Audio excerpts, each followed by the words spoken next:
Ng mga oras na yun di ko magawang makawala. Ng mga oras na yun bakit mo sakin yun nagawa? Natanggap ko kahit meron kang ibang anak sa lalaki.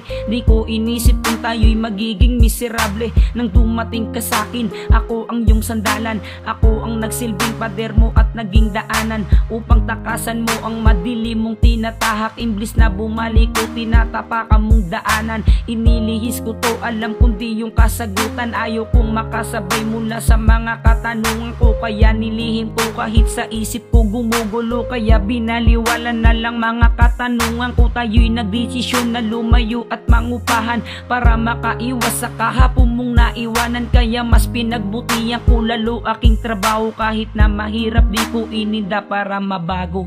Di pa ba sapat ang inalay sa iyong pagmamahal? Bakit mo iniwanan? Di ka ba sapat sa iyong ipinaglaban?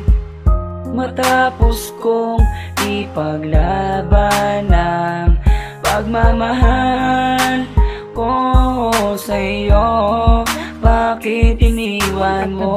Matagal okay naman ang pagsasama, madalang na rin pati sa pagsama sa barkada. Yung gabi-gabing pag-iinom di na ginagawa. Ayoko na kasi sa piling ko ikaw ay mawala. Halos naging sunod-sunuran ako sa iyong parang kawal. Iniintindi ko kahit aking pinagbabawal. Di ko naisip na sa relasyon natin masakal. Inintindi pa rin kita para tayo ay tumagal. Kahit ang kapalit nito sakit dito sa dibdib ko. Di mo inisip kung masasaktan mo ang katulad ko. Habang nasa malayo ang isip ko di na mapanatag. Merong kumakatok at meron sa akin bumagabag. Madalas sa pag-uwi ko di kita nadadatnan. Lagi mong paliwanag sa akin merong kang pinuntahan. Inunawa pa rin kita para hindi na lang humaba ang pagtatalo natin sa atin. Ako ang mababa. Di pa ba sapat ang inalay sa iyong pagmamahal? Bakit mo iniwanan? Di ka ba sapat sa iyong ipinaglaban?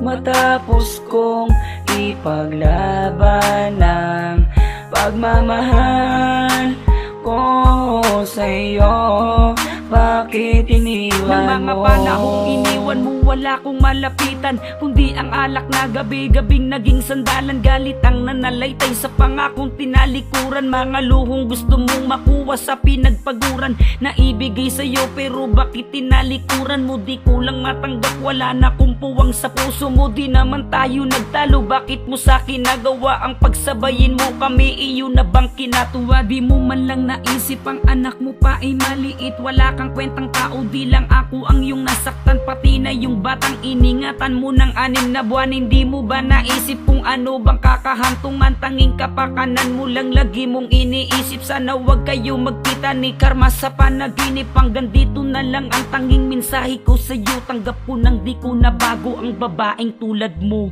Di pa ba sapat ang inalay sa iyong pagmamahal? Bakit mo iniwanan? Di ka ba sapat sa iyong ipinaglaban?